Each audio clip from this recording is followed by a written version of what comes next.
Guys, welcome. Collective reading tayo ngayon. Be open-minded po, hindi po halos lahat makaka-resonate, kaya piliin nyo na lamang.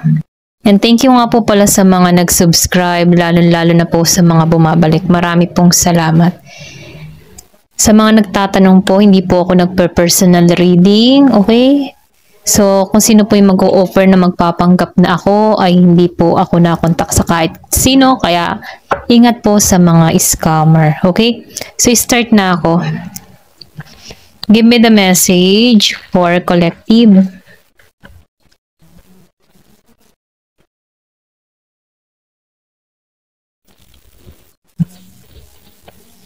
Give me the message for collective. Anong energy ng person mo? Ano yung kanyang nararamdaman? Or ano yung kanyang balak dito? So, piliin natin kung ano yung lalabas sa baraha. Give me the message. Ano yung mensahe niya sa'yo? Or ano yung kanyang energy dito? Okay? Be open-minded. Give me the message. Ayan, ang daming gusto niyang sabihin. Meron ditong King of Fire. Ace of Earth. Four of Earth. Okay. Meron ditong Three of Earth. Malakas ang Earth sign. So, meron ditong Virgo, Capricorn, Taurus. Meron ding Aries, Leo, Sagittarius. Malakas ang Leo. Meron din ditong Gemini, Aquarius, and Libra. Malakas ang Capricorn. Give me the message. Meron din ditong Taurus. Four of Air. Yung iba sa inyo nakikitaan ko dito. Wala pa kayong usap ng tao mo. Okay? Meron ditong pinanganak ng 4. Sa East. Nakikita ko dito yung 444. Nafe-feel ko dito yung transformation. Okay? Or pwede rin sabihin na meron ditong bagong simula. Okay? Kumbaga, nagaganap sa yung pag-grow, okay? Or nagmamature ka dito. Ito lang nakikita ko, no? Meron ditong growing na nangyayari. Meron ditong nagkakaroon ng, alam mo yun, nabubuksan ng kanyang kaisipan dito, spiritual, okay? So, yung iba sa inyo, nakikitaan ko dito, may blockage. Pwedeng meron ka ditong hindi ka nakausap, okay? Meron ditong binalak. Meron ako nakikita ditong Virgo. Meron Sagittarius, merong Libra. Meron Taurus, Aquarius. And Libra, okay? Ito lang yung nakikita ko dito, no? So, nakikita ko dito, no? Meron ditong tao, or pwede rin sabihin energy mo to, no? Andito ka sa point na meron kang gustong ma-achieve. Meron kang gustong mapagtagumpayan. Andun yung adhikain mong ma-receive mo yung dream mo, okay? Kumbaga, nakikitaan ko dito yung passion mo para makamit ito, yung pagpupursige mo. Ito lang nafe-feel ko sa'yo, no? Kasi nakikitaan ko dito, no, sa King of Fire. Kung makikita mo dito, no, sugatan yung puso niya dito, no, pinana. Pero nakikitaan ko dito, alam mo yung tipo na nandito ka sa point na nasaktan ka, pero imbis na magpalugmo ka sa iyong nararamdaman, andito ka sa moment na yung pain na dinadala mo, ito yung nagbubuhos sa'yo ng katatagan para magsumikap ka. Okay? Ito lang yung nakikita ko, no? Hindi halos lahat, ano? Andun yung passion mo, meron ka ditong gustong patunayan, meron kang gustong gawin, okay? Kumbaga, nakikitaan ko dito na yung pain na nararamdaman mo, ito yung nagtutulak sa'yo para bumangon, ano? Para ma-achieve mo yung gusto mo. Meron ka ditong gustong mapatunayan, yung bang tipong naging malinaw na para sa'yo ang lahat. Ganun yung energy mo eh. Andun yung determination mo na ma-achieve, okay? Kumbaga, gusto mong makamit eh. Andun yung pagmimithi mo na meron kang gustong makamit. Ayan, ito lang yung nakikita ko, no? So, nafe-feel ko dito yung transformation na nagaganap, okay? Doon sa iba, meron transformation, may pagbabago, kinaklaro mo yung kaisipan mo dito or nagiging malinaw na para sa'yo yung lahat, okay? Kumbaga, yung mga pagsubok na kinakaharap mo dito ay naging malinaw sa'yo lahat na kung saan yung transformation ay nangyayari sa'yo, okay? Pwede rin sabihin meron kang pagbabago na ginagawa sa sarili mo, nagbabago yung pananaw mo sa buhay, okay? Nagkaroon ka ng kaliwanagan. Ito lang yung nakikita ko, no? So, yung iba sa inyo, nakikitaan ko dito yung bagong simula na nanghihintay sa'yo or pwede rin sabihin, andito ka na sa moment na meron kang gustong mangyari or makamit dito. Ito lang yung nakikita ko. So, nagiging malinaw ka sa intention mo, sa gusto mong mangyari or sa gusto mong makamit para rito. So, yung iba sa inyo, nakikitaan ko rin dito, no? May pag-iimpok ang ginagawa, okay? Kumbaga, andito yung adhikain. Pwede rin meron kang mga pinaghahandaan, meron kang mga pinaplano, meron kang gustong mabili. Or pwede rin sabihin na meron kang pinaghahandaan para sa future mo. Okay, kumbaga, nakikitaan ko dito yung paglago na nangyayari sa'yo. Kumbaga, andito yung moment na pinaghahandaan mo yung sarili mo para sa solid foundation para sa sarili mo. Nakikitaan ko dito independent. Okay, nagiging kang independent. Ayan, ito lang nafe-feel ko. At nakikitaan ko rin dito yung mga hirap na ginagawa mo, tinatrabaho mo, ay unti-unti mo nang nakikita yung bunga ng pinaghirapan mo. Okay? Ito lang yung nakikita ko, no? Then, yung iba sa inyo, nakikitaan ko dito na nasa ibang journey ka na eh. Okay? Kumbaga, nasa ibang pakikipagsapalaran ka na kung saan hindi ka nakikipagkompromiso dun sa kapartner mo or dun sa past person mo. Wala pang usap na nagaganap or wala pang kumbaga, wala pang usap, wala pang pakikipagkasundo na nangyayari dito, okay? Maybe iniwasan mo to, nilayan mo to, kasi nakikitaan ko dito may pag-iwas na nangyari or meron kang ginawang hakbang or pagpapasya na kailangan na tong i-let go. Ganon yung energy mo, no? So, meron ako nakikita dito, Taurus, Virgo, and Capricorn, okay? Kumbaga, nakikitaan ko dito, nagpasya ka dito na kailangan na ng pagbabago. Andun yung moment na may nag-uudyok or may nagtutulak sa'yo para magbago, para magkaroon ka dito ng, pwede rin sabihin, nag-iipon ka na or meron ka ditong pinaghahandaan, okay? Kasi nakikitaan ko rin dito, no, yung iba sa inyo nakaranas dito ng betrayal, okay? Iniwan ka dito ng walang paalam, meron ditong inosente na tao, okay? Hindi mo alam itong ginagawa ng tao mo dito or pwede rin sabihin na inilagay ka nito sa third party or pwede rin marami tong option, okay? So, nakikitaan ko dito, no, naging malinaw sa'yo para lahat, para sa, kumbaga, naging malinaw para sa'yo ang lahat, okay? Kasi nafe-feel ko dito merong inalisan dito eh, na nasaktan ka dito sa pag-alis ng tao neto, okay? Kumbaga, ang tao neto ay hindi nito kinonsider yung iyong nararamdaman. Ito lang yung nafe-feel ko. Pero ganun pa man, meron din ako nakikita ditong binalak, hindi kinausap, okay? Nahihirapan ka, or pwede rin ikaw binalakan ng tao mo, no? Nahihirapan ka dito, inalisan ka dito ng walang paalam, or pwede rin sabihin na ikaw binalak mo tong tao nito at itong tao nito nahihirapan. Walang paglago na nagaganap sa tao na to, okay? Kahit yung mga tao sa paligid ng tao na to, no, kung sino tong binalak na to, no, nahihirapan silang makita yung kanyang, kung kunyari, kung meron tong magulang, kamag-anak, or kapatid, nahihirapan itong makita yung anak niya sa sitwasyong kinakaharap nito. Ito lang nakikita ko kasi meron ditong binalak. Kumbaga, yung binalak dito, yung nakikitaan ko dito na nahihirapan, malungkot, okay? Kita ito ng kapamilya niya, kaanak niya, kaibigan niya, okay? Ang dinadanas ng tao na to. Ito lang nakikita ko, no? Malakas ang Gemini, Aquarius, and Libra. Ayan, meron pag-aabandon na. Ito lang yung nafe-feel ko, no? So, itong tao na to, nafe-feel ko, maybe nagre-regret ito kasi alam niya yung pinakawalan niya dito. Walang paglago, hindi naging matagumpay. So, nafe-feel ko dito, inalisan ka dito ng walang paalam. Yung iba sa inyo, inalisan dito ng walang paalam.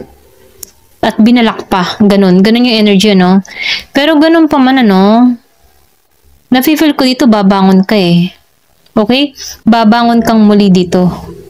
Kasi alam mo kung ano yung kinahinatnan mo dito sa tao na to. Ito lang nakikita ko. Kung baga akala mo gold na to, no? Yung pala tanso. At lang nafe-feel ko, no? Or pwede rin sabihin, meron ditong hinuthutan, ano. Ito lang yung nakikita ko, no? Pero ganun pa man, kung pinirahan ka ng tao nito, no? Kung inalisan ka dito ng walang paalam at pinagpalit ka dito sa iba, nafe-feel ko dito na nagkamali ito ng tinahak dito. Ito lang yung nakikita ko, no? So, malakas yung Scorpio. So, tingnan pa natin, ano? Give me the message. Ayan, tumalsik to. Meron ditong King of Earth. Okay. Give me the message. Ano pa yung mensahe? Meron ditong Two of Earth reverse. Give me the message. Nakikitaan ko dito, no? Yung iba sa inyo, malakas yung kutob. Susundin mo yung intuition mo. Ito yung mensahe, ano? Kasi nafe-feel ko dito, meron ditong pinagtaksilan. Nakaranas to ng hindi balanse para rito sa connection na to. Malakas ang Gemini, Aquarius, and Libra.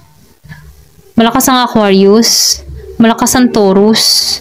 Malakas ang Capricorn. Malakas ang Scorpio. Okay? Meron ding Leo. Ayan. So, nakikitaan ko dito na meron ditong hindi balanse. Pwedeng hindi siya balanse sa kanyang nararamdaman dito dahil sa betrayal na ginawa dito.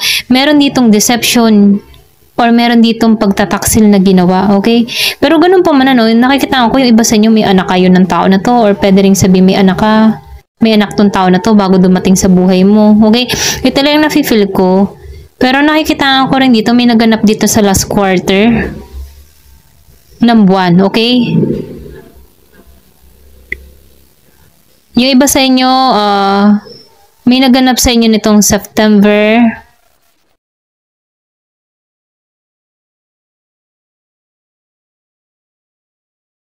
Ito lang yung nakikita ko. Pwedeng last September.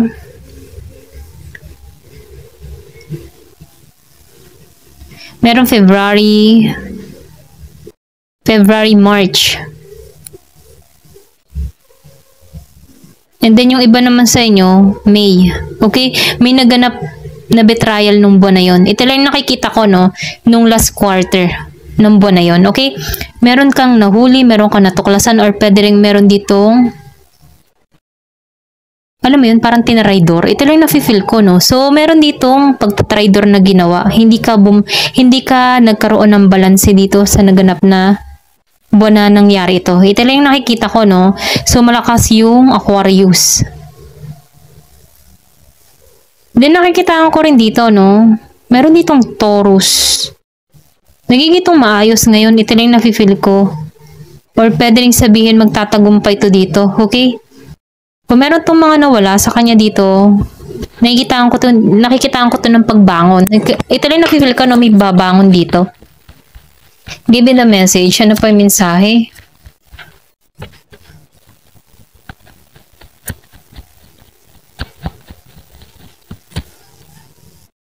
Queen of Air. So, nakikitaan ko din dito, no? Malakas yung Libra. Alam mo yung tipo na pwedeng last month may nangyari sa inyo. Okay? Mayo. Nung May. Or pwede rin meron kang natuklasan nitong Mayo na nagpabigat ng kalooban mo. Pwede yung February hanggang Mayo. Okay? Meron kang mga natuklasan dito. Or pwede rin sabihin na nung time na yun, ano, broken hearted ka dito. Ito lang nakikita ko.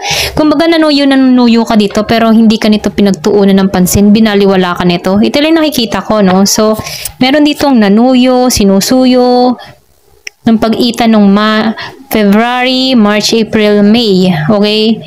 Kaya lang, hindi siya pinagtuunan ng pansin dito. So, tingnan natin kung ano pa yung mensahe. Give me the message. Gusto nitong tumalsik. Oo. Nagkaroon ka ng kaliwanagan dito pagdating ng August. Virgo season, ano. nagkaroon ka dito ng kaliwanagan or nag-isolate ka dito. Pwedeng hindi ka nag-message dito sa tao na to, hinanap mo yung sarili mo, nagnilay-nilay ka dito. Nakikitaan ko rin dito, no? Meron ditong Year of the Snake. Meron ding Year of the Rabbit. Year of the Horse. So, nakita ko dito marami kang natuklasan, marami kang natutunan sa pag-isolate mo. Ito lang nakikita ko, no? May grow na nangyari sa'yo or pwede rin sabihin ginising ka dito. Okay? Ito lang yung nakikita ko, no? So, tingnan pa natin dito, no? Kasi nafe-feel ko dito, nahanap mo yung kasagutan na hinahanap mo. Ayan. Kung bakit naliliwanagan ka dito. Ayan. So, piliin nyo na lamang, ano, kung meron kayo dito or kung kaninong energy to, no? So, ayan. Give me the message. Ano pa yung mensahe ng angel number mo? 111. Sundin mo yung intuition mo. Ito yung mensahe, ano? Trust yourself. Magtiwala ka sa sarili mo. Ito yung mensahe, ano? Kasi, pinapaalam sa'yo dito na sinusubaybayan ka, ginagabayan ka ng angel mo. Sundin mo yung inner voice mo, yung inner knowing mo, no? Kasi pinapaisip niya dito sa'yo kung paano alisan to, paano ka makamove on dito, parang binibigyan ka dito ng kaliwanagan, okay? So, nakikitaan ko rin dito, no? May nagpapahiwatig din dito, no, na sinasabi dito kung saan ka tutungo or pwede rin sabihin nag-iisip ka na dito kasi handa ka na sa pagbabago. So sinasabihan ka dito, magtiwala ka sa landas na ibibigay sa'yo, okay? Trust the process. Ito lang yung mensahe, ano? So nakikitaan ko dito yung affirmation. My intuition is speak to me. I listen. I trust that all things are happening for a purpose. So, magtiwala ka sa intuition mo kasi lahat ng nangyaring ito ay may dahilan para magtagumpay ka rito. Okay? So, tingnan pa natin dito sa card na to kung ano pa yung mensahe. Ano?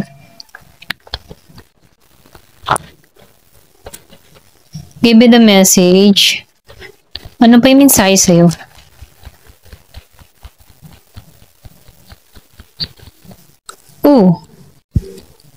Cupid arrow. Magtiwala ka, may pag-ibig na parating. Ito yung surpresang naghihintay sa'yo. Sundin mo intuition mo. Kung nalisan mo to, magtiwala ka. Okay? May darating sa'yo. Ito lang yung mensahe, no? Give me the message. Kumbaga na ma-attract mo yung love na hinihiling mo. Kung matagal ka na single, natauhan ka, ganyan. Or kung naghihilom ka, no? So, sinasabihan ka dito, wag ka na munang hanap ng hanap, ganyan-ganyan. Kasi darating yan. Ilumin mo muna yung puso mo sa nangyari, okay? Bumangon kang muli. Hanapin mo muli yung sarili mo, mag-self-love ka, self-care, mga ganyan. Give me the message, ano pa yung mensahe? Kasi ma-attract mo yung right person para sa'yo. Kung madalas mo makita yung 11-11, ano? Nagpapahiwatig to na sinusuportahan ka ng mga guardian angel mo, ginagabayan ka, nasa tamang path ka, ayan. So, clock. So, meron ditong, kailangan mo lang ng oras kung nasa healing ka, no? Kasi nakikitaan ko dito, yung paghihiling kasi, yung paghihilom ng puso, hindi naman yung biglaan, ano? So, yan ay nasa process, okay? Once na natanggap mo na lahat, nabigyan mo ng linaw yung kaisipan mo, ayan, dyan napapasok yung healing, nagaganap na paunti-unti mo nang natatanggap, naibabalik mo muli yung iyong kumpiyansa, nababalik mo muli yung iyong sarili. Ayan. Diyan ay pumapasok na naghihilom ka na, okay? Kumbaga may oras, hindi kailangan magmadali. Kasi once na nagmamadali, napapahamak, okay? So, meron ditong hammer.